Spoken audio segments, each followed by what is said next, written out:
You're going to feel uncomfortable. This is a sensitive topic, but that's okay. You'll learn I'm going to talk about the true nature of your existence and how you're not just a human being but a God particle having a human experience. Your physical body is just a temporary vessel for the real you as an eternal soul. Listen, if you miss any key detail, you'll completely misunderstand everything I'm about to say, so listen with full awareness and stay till the end, because later I'll tell you what thought the Atlantic had to say about the immortal nature of who you actually are. There's a lot of nuance when it comes to mysticism and spirituality. Your body is only a tool used for the development of the spirit, a costume you're wearing in this grand cosmic play. Think you don't say I am body, you say my body. You don't say I am hand, you say my hand. Your body is just your body, it's not the real you. Throughout the vid I'll be referring to you as a soul instead of me saying your soul, because you are the soul existing inside of your current human body. The possessive pronouns must be right. Everything about spirituality is about direct experience, so use the wisdom I teach you as a guide to help you experience these facts, because what I'm sharing is not a theory, it's the result of direct experience and deep inner work done by myself and our mystics at the library. Self-realization at the highest level. Your purpose in life is to remember your true nature as a part of the all, to realize that you as the soul are immortal. You've always been immortal. You exist in human form currently, but you aren't human. You're a multidimensional being of light, a fragment of universal consciousness, experiencing itself through the lens of physical reality. If you want to dive deeper into this topic with me, then give us a like and subscribe. Will help you. While you help us now, I'll teach you about your universal essence and relation to the overs.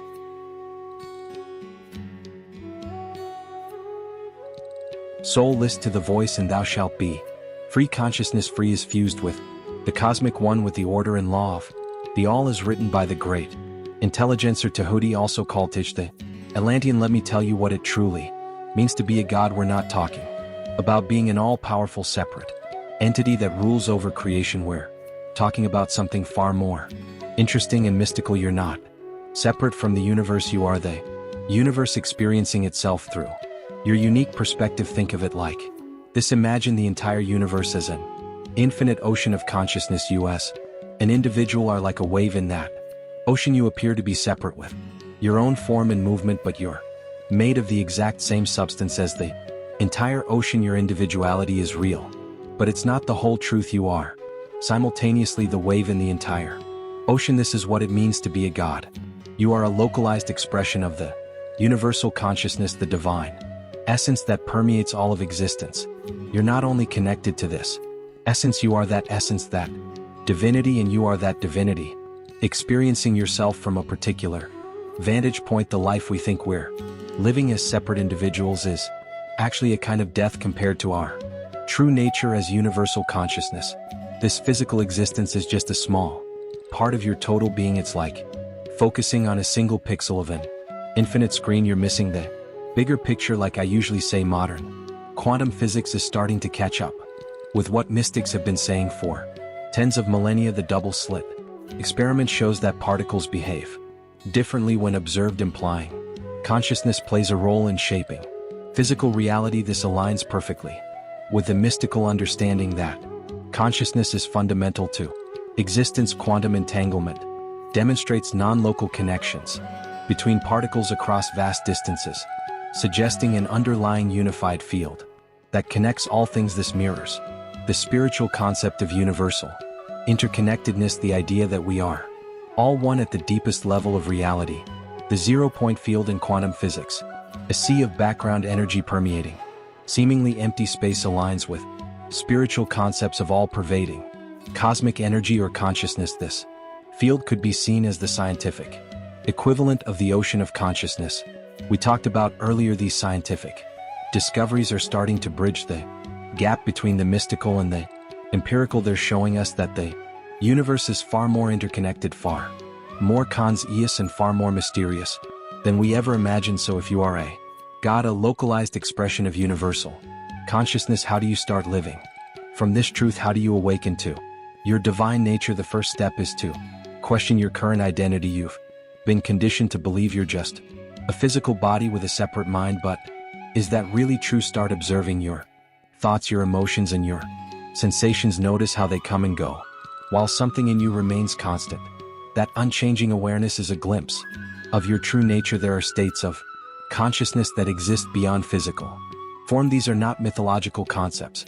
They're maps of consciousness showing us the vast terrain of awareness that exists beyond our normal waking state.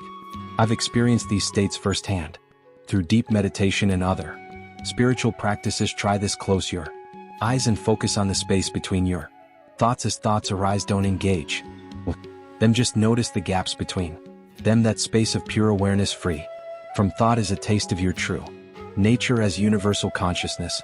Comment below if you're starting to see how deeply you're connected to the divine. Now let me tell you how to transcend the limitations of the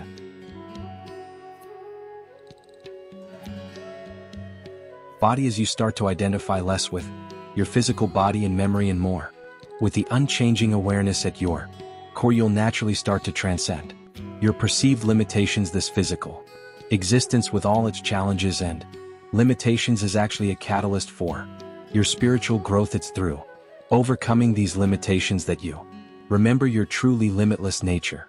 Every challenge you face is an opportunity to remember your divine nature. When you're faced with a problem, instead of reacting from your limited egoic self, try stepping back into your wider awareness. Ask yourself, how would universal consciousness respond to this situation? Practice expanding your sense self. Start with your body, then expand to include the room you're in, the building, the city, the planet, the solar system, and the galaxy. Feel yourself as the space in which all these things appear. This is your true magnitude as a God, as vast as the universe itself. When you align more with your true nature as a universal consciousness, you'll start to understand your role as a co-creator of reality. Your thoughts, beliefs, and expectations are literally shaping the reality you experience. Start paying attention to your thoughts and beliefs. Are they aligned with your true, unlimited nature, or are they based on old limiting ideas about who you are? Practice visualizing what you want to create in your life, not from a place of lack, but from the understanding that you are the universal consciousness from which all things emerge. You're not trying to get something you don't have. You're allowing your divine nature to express itself in new ways. Remember, this isn't about using spiritual ideas to inflate your ego. It's about transcending the ego altogether and aligning with your true nature as a universal consciousness. As you do this, you'll naturally start to act with more compassion, wisdom, and power, the true hallmarks of a God in human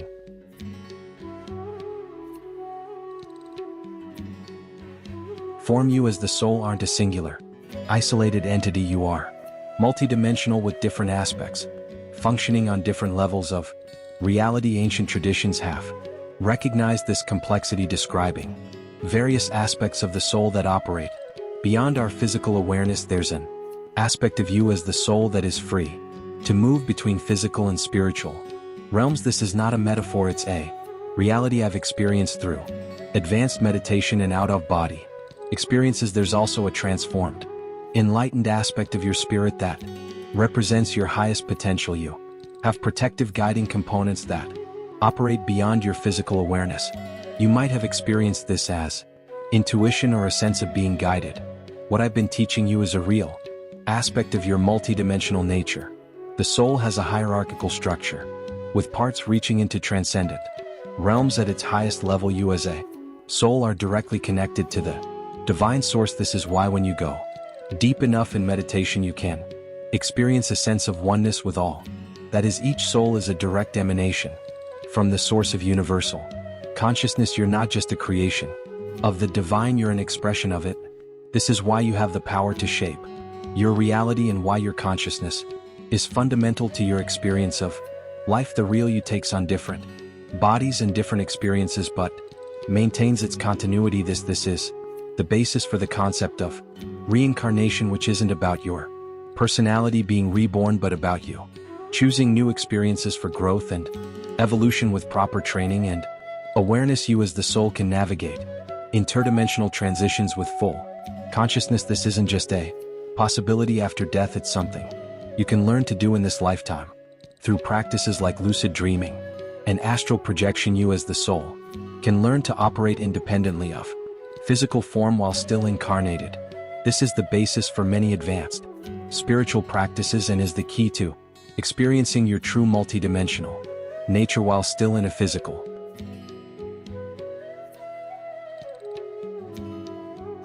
body. Now let me share with you some of the deepest wisdom from the Emerald Tablets of Tahuti. These teachings reveal the true nature of your journey as a soul and the ultimate destiny of consciousness itself. Listen carefully, for these words contain transformative truths about your existence. The soul of man moves ever onward, bound not by any one star but ever moving to the great goal before him, where he is dissolved in the light of the all. Know ye that ye shall ever go onward, moved by the law of cause and effect, until in the end both become one. Absorb the wisdom carefully.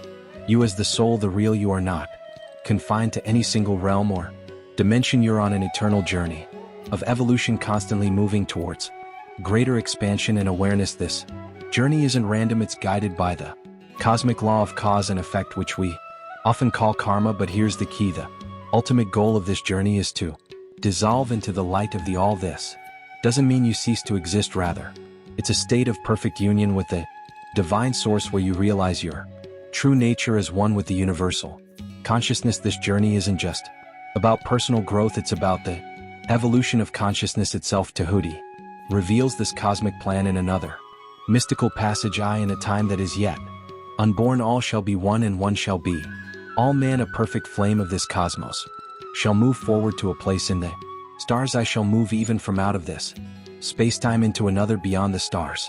This is a glimpse into the future of human consciousness, not just individually but collectively. We're evolving towards a state where we recognize and embody our oneness with all that is. In this state, we'll transcend the limitations of our current space-time reality, accessing dimensions beyond our current comprehension. You as a perfect flame of this cosmos are a crucial part of this evolution. Your journey of awakening, of remembering your divine nature, contributes to this collective shift in consciousness. But don't think this means we're all on the same predetermined path.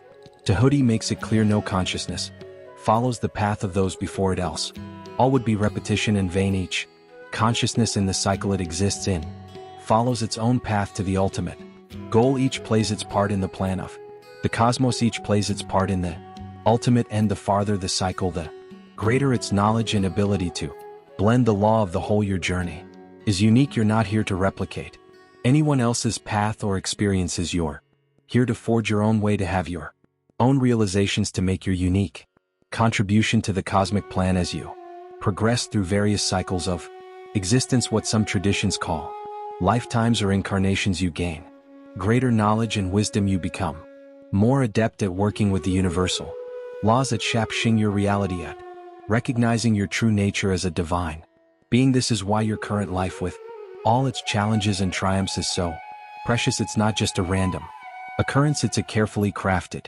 opportunity for growth, for expanding your consciousness, for playing your unique part in the cosmic evolution.